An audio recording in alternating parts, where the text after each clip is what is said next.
On the Track, webTV show about cryptozoology, natural history, green issues and whatever else the team feel like making up as they go along. Enjoy!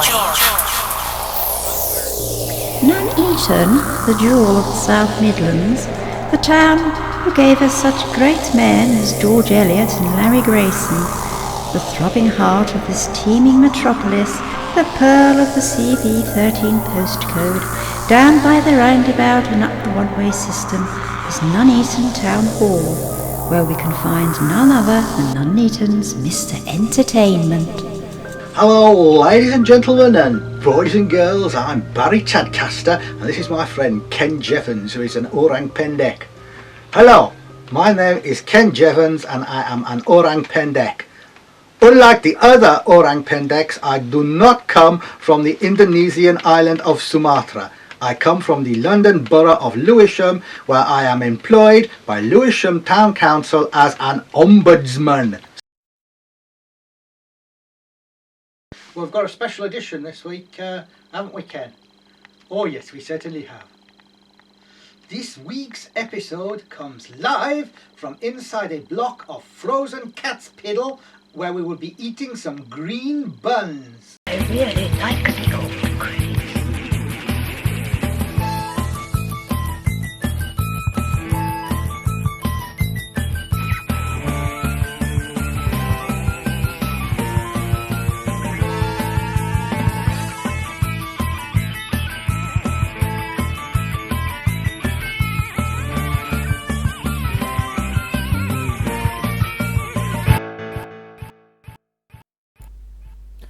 Hello ladies and gentlemen, for those of you who don't know, my name's Jon and this is Lilith, and welcome to another episode of On the Track. Erich Kastner was a German author of children's books who died in 1974. In the 1930s he achieved the dubious honour of being one of the authors whose books were publicly burnt by the Nazis for, and I quote, being anti the German spirit, whatever that means. In 1933, at the height of the book burnings, he published a book called Emil and the Three Twins, which was the sequel to Emil and the Detectives, which is probably his most famous book from back in 1929, and he employed an interesting literary device at the beginning. There were two introductions. There was the introduction for experts and the introduction for beginners. The introduction for beginners tells the story of what happened in Emil and the Detectives and gives brief thumbnail descriptions of the major characters, and the introduction for experts tells people what happened in the 4 years between Emil and the Detectives and Emil and the Three Twins. Well, Louie, who's our producer, and I are very much hoping that the new look on the track is going to get more viewers than we've had before, which means, by logic, that some of the people, hopefully, each time will be watching it for the first time. And it makes me wonder whether I should explain what cryptozoology is, what the Centre for Fortean Zoology is, who I am, and why I'm sitting here with a little black cat sat in my elbow and a blanket over my knees. Well, according to those jolly nice fellows at Wikipedia, the Centre for Fortean Zoology was founded by some bloke called Jon back in 1992. Well, I'm the bloke Jon, and whereas once upon a time I used to travel all around the world doing research into mystery animals, now I'm pretty well housebound and I spend most of my time in a wheelchair, but that doesn't mean that I can't operate cameras and computers, and so On the Track is a show that we're putting out as often as we can, just to try to tell you guys all about what the Centre for Fortean Zoology is all about. In the last episode we talked about this video that apparently, or allegedly rather, shows a giant bird of prey carrying an enormous shark over the beach somewhere in South Carolina. According to Louie, and here I have to bow to his superior knowledge of such things, Myrtle Beach in South Carolina is the sort of place where, during spring break, it's full of woo girls, and I asked him what a woo girl is, and he told me that they are girls who run around the beach wearing very few clothes and shouting, "Woo!" What a wonderful world we live in, to be sure. Several viewers out there in the viewerland watched the show and gave their opinion in the comments about what they thought this bird could have been. Richard Freeman wrote, "The bird looks like an osprey." And our old friend Scotty Westfall wrote that he thought it was an osprey and that he'd photographed ospreys at Myrtle Beach on several occasions. This is where I was going to make some off-colour joke about Louie going down to Myrtle Beach to photograph woo girls, but I couldn't think of one, and Louie threatened legal action, and is far more important to us as a producer than he is as the butt of my jokes. So I refrained, and instead I did what I said I was going to last week. I contacted Dr. Max Blake. So, Max, what is this bird? It's an osprey. Well, of course it's an osprey. But they're quite strange things, ospreys, from a Fortean point of view. First of all, I want to explain why I showed that video in the last episode and again in this episode of something which is manifestly an osprey carrying a ladyfish. And it is because when people take the trouble to send us video, I don't want to be like so many of the YouTube people who go, "Oh, it's an osprey," and pay no attention to it, and just are rude about it.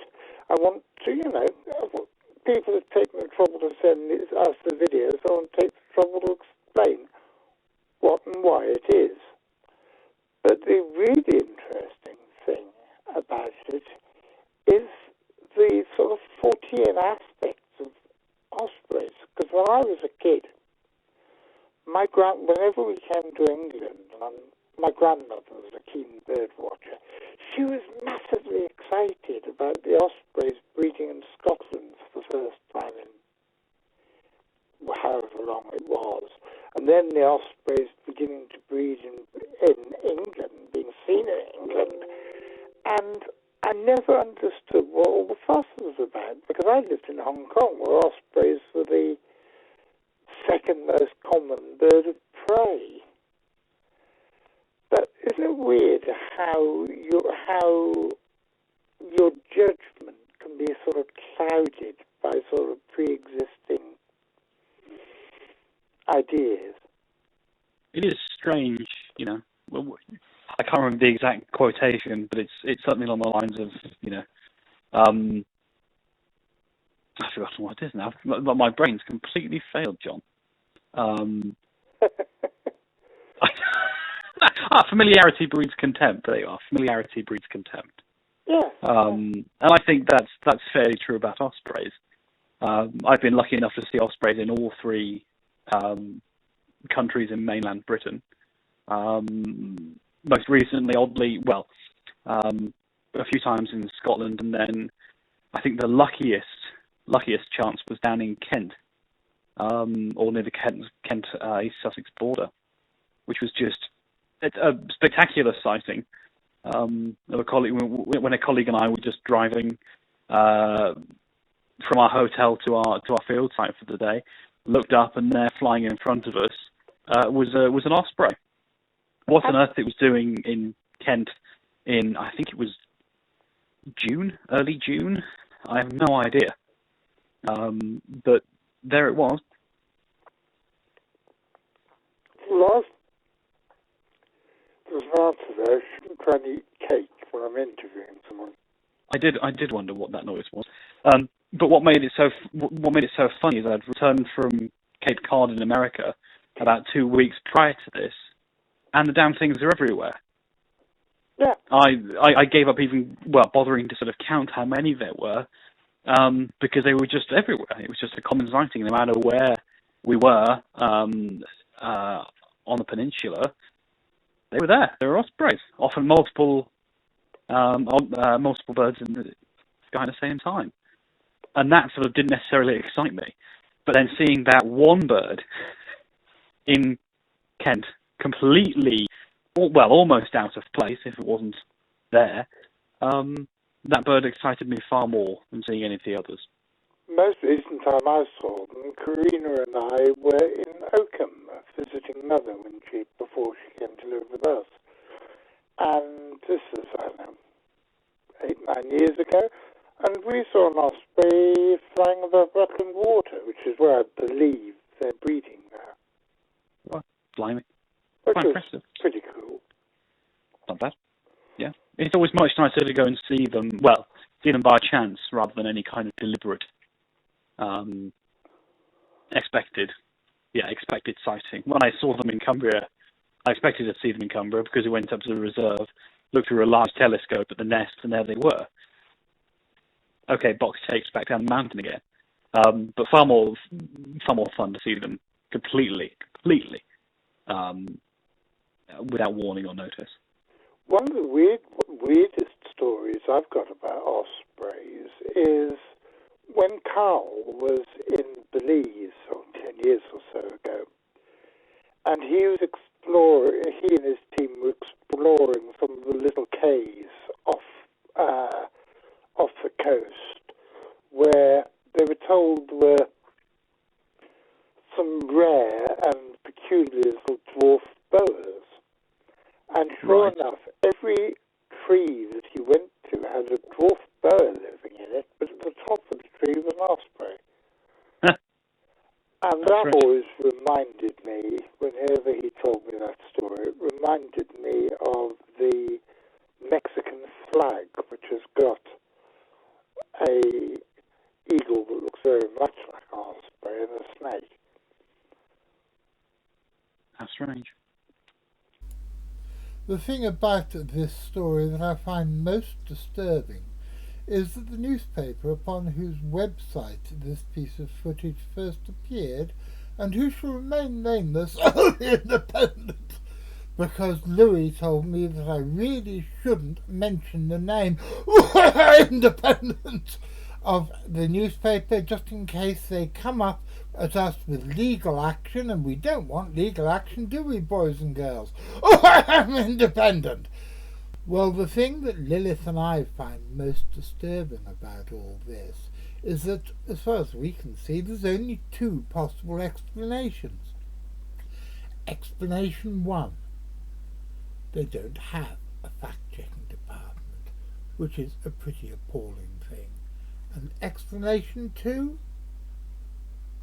they do have a fact-checking department, but either they didn't bother to check the fact because it's only a natural history story after all, or they did check the facts and couldn't be bothered to act upon them because it was much easier to sell some ludicrous sensationalist story about giant birds carrying off sharks. Welcome to the 21st century, and I think somebody called it fake news, didn't they?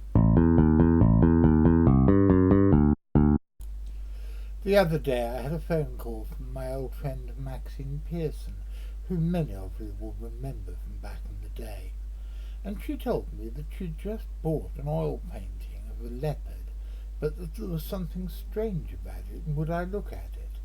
I said of course, and she sent me these pictures.